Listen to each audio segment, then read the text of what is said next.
Speak the truth. With Carl West. Speak the truth.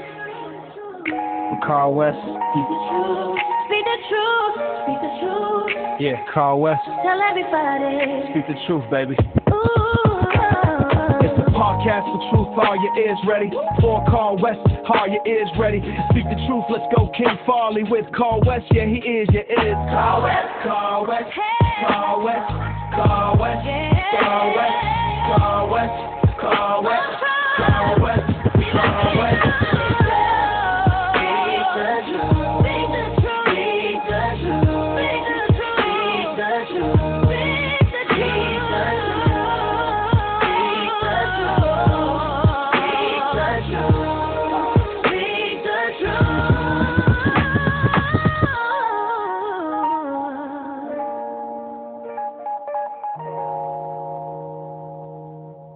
Hey, what's up? It's Carl West back at you with Speak the Truth with me, Carl West. That's right. Another episode of this incredible podcast that we hope to bring to you twice a week for infinity. I am committed. My team is committed. My producers are committed. All the people that work on this podcast at our office over here in South Shore of Chicago neighborhood, we are committed to bringing great inspirational and informational content.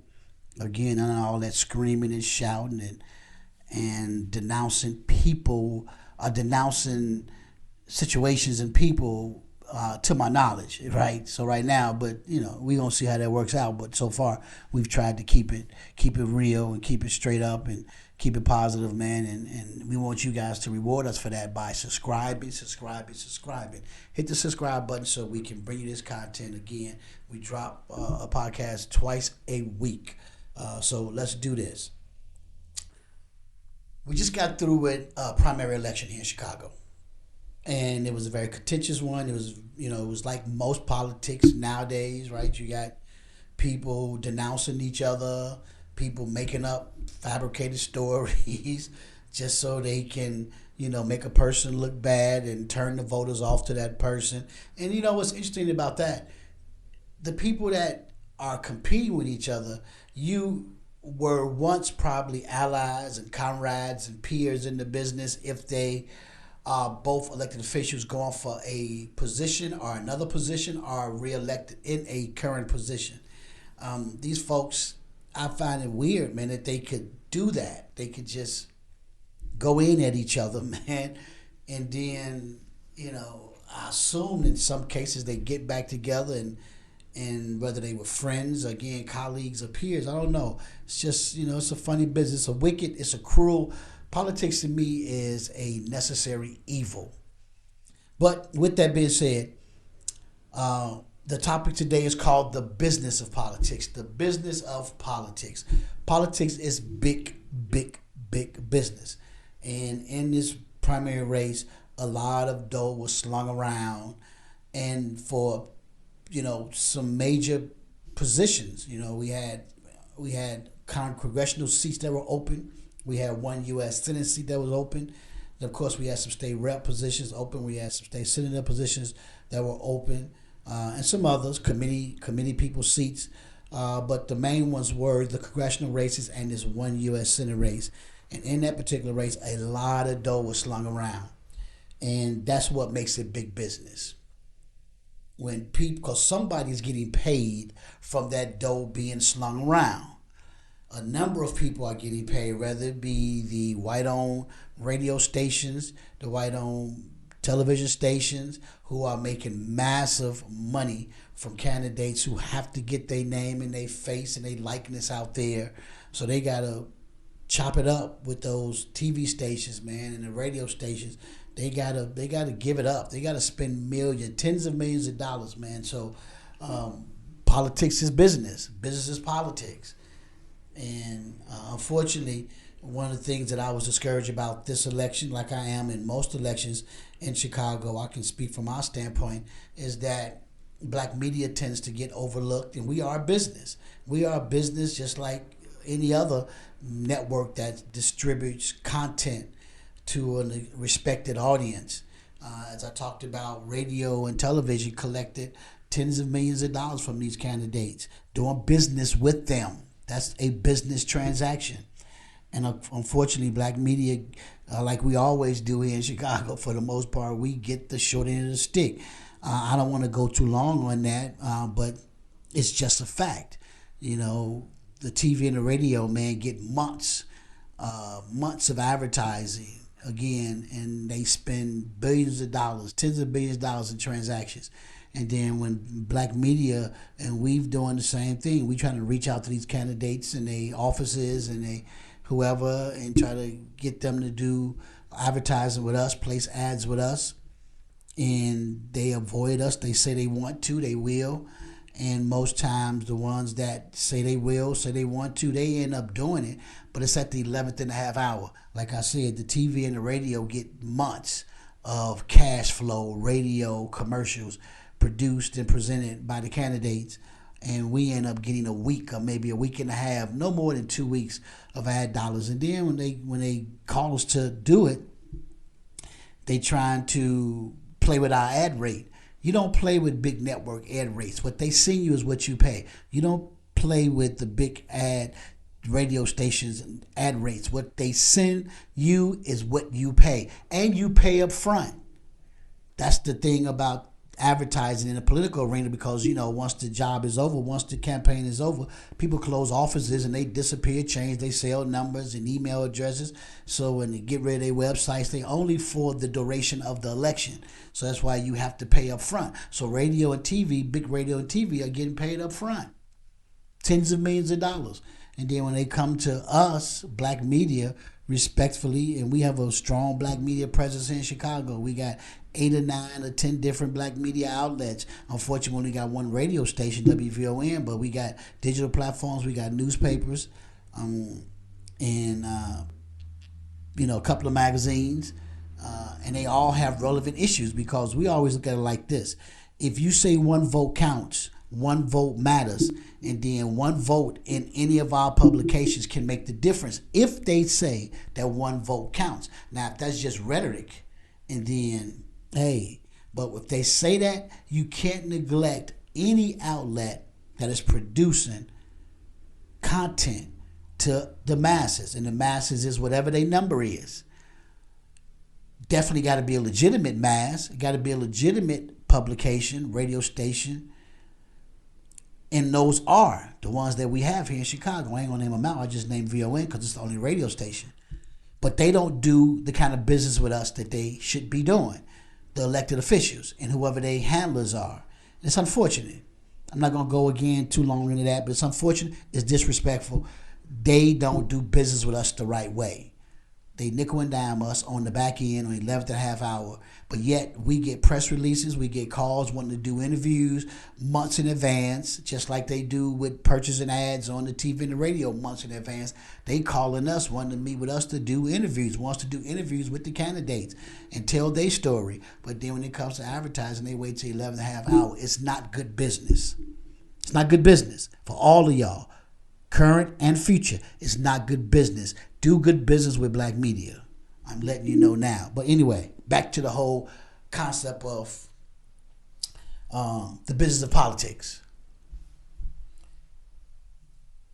So I want to stay on this one, because if we say that wealth is legislated, and I love to talk about this discussion all the time, it just happened to be, again, an election just passed, and we saw the business of politics at its finest, with elected officials doing business with PR firms, street soldiers who go out and put the signs up. They was doing business with television, radio, as I mentioned, digital, print, and doing business with each other, right? They got to hire certain people to work for them.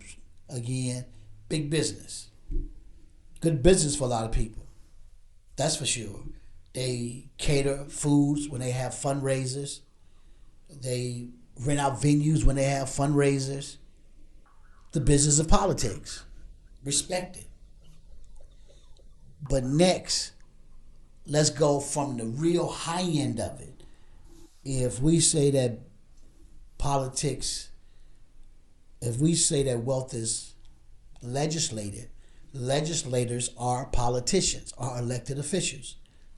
and they sit in positions where they can do business with business owners, entrepreneurs, contractors, and a host of industries, from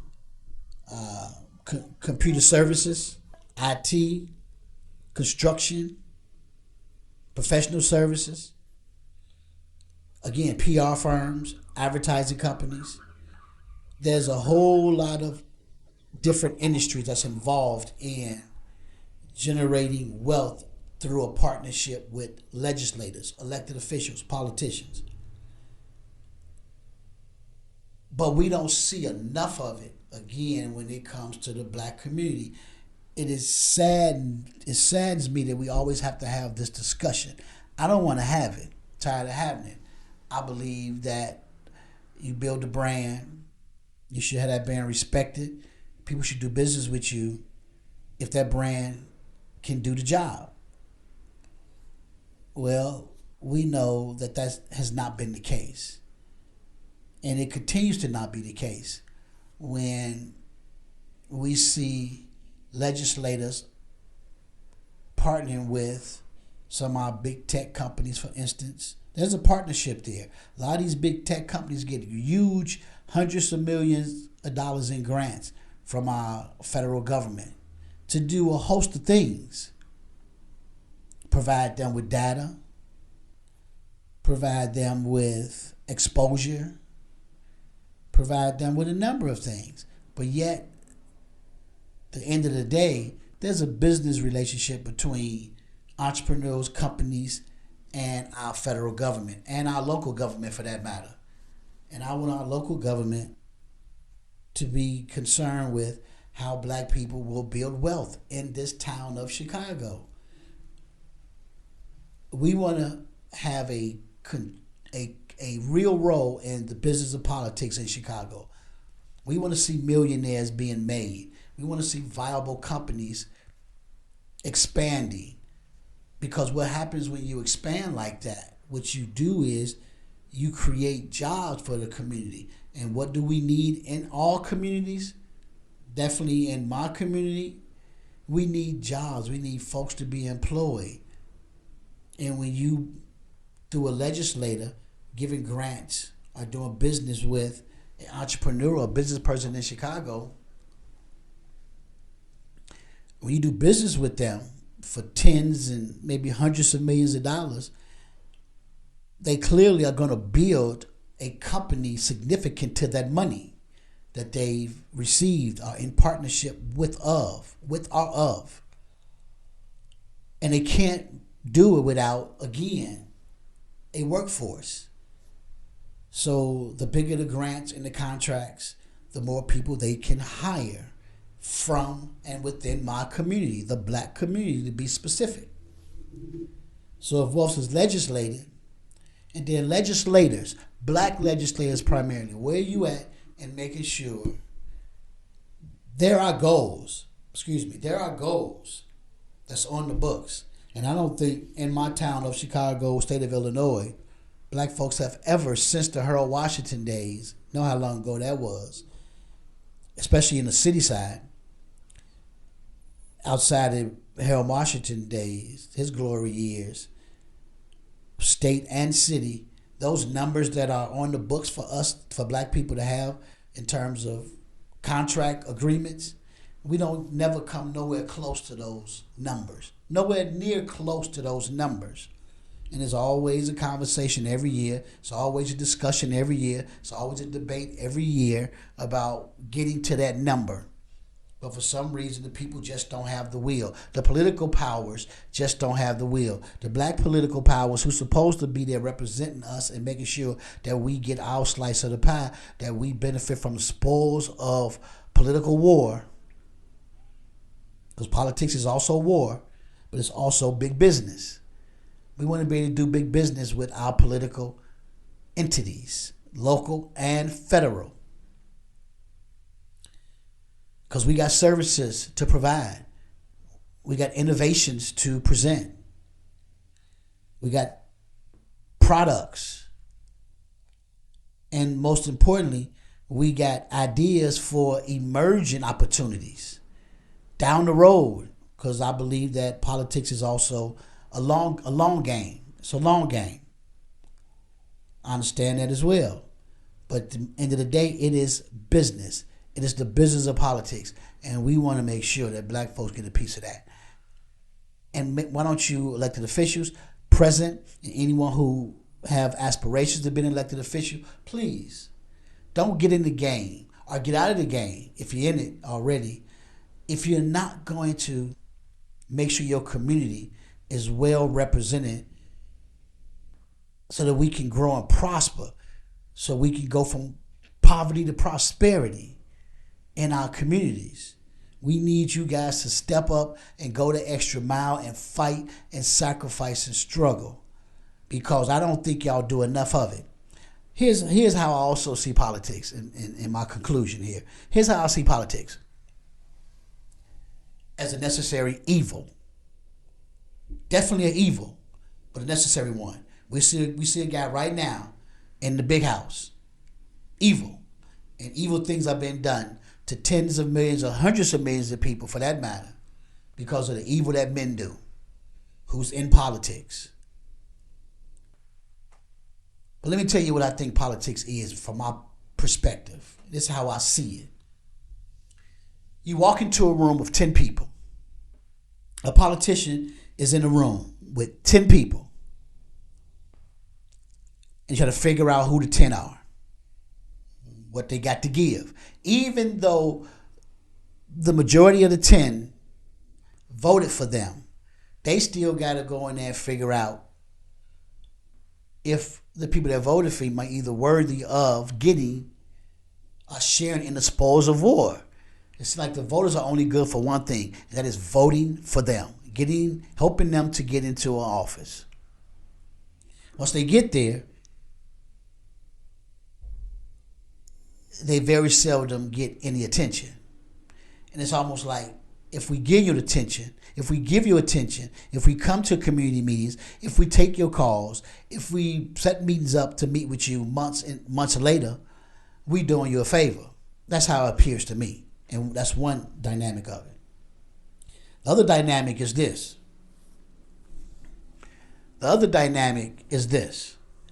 Again, I'm going to use my analogy of walking. A politician walks into a room of 10 people. By the time they walk out of their room, it may be multiple times they have to walk in that particular room or a particular room. By the time they walk out of that room, this is the outcome for the 10 people in that room. They sacrificed the 7 to benefit the 3. Let me say it again. They sacrificed the 7, and the 7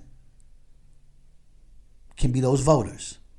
They sacrificed the 7 to satisfy the 3. And the 3, 2 of the 3 are not even voters, but they in the room. One of those 3 is a voter. He or she came up because they was in a position to help themselves come up, because they was able to promise something, give something. Most likely it's contributions, donations, contribution, because a politician is always looking at the next election and they wanting to be reelected. So they always got to be in the raising money mode. And so they don't look at the voters as people who can raise money. They only good for the votes. They don't have any business. They have no business with an elected official outside of the business of giving them their vote. Outside of that, you have no business. But the 3 who benefited, again, sacrifice the 7, benefit the 3. The 3 who benefited was the donors, the folks who had something to give, mainly always financial for the most part. They past, current, or future donors. Most likely they one of the 2, because if they are past, if they're current, they're probably going to be a future donor. And that's always a good thing for an elected official. To them, that's the business of politics. That is the business of politics. In my conclusion, Sacrifice the 7 to benefit the 3. I don't like those numbers. I don't like those numbers when the 7 are the ones that put you in the office. But they don't have no business. So they can't do business with politicians. It's a cold game. It's an evil game. But it is the business of politics. And either you play it or you sit on the sideline like any good sport. Either you the quarterback on the field or you armchair quarterbacking from the stands or at home watching your TV. You decide. Hey, Carl West, speak the truth. I'm back at you. It's a beautiful day. Let the children play. They ain't feeling no pain. It's a beautiful day. Wake up in the morning, it's a wonderful feeling. It's good to be living, feel it all in my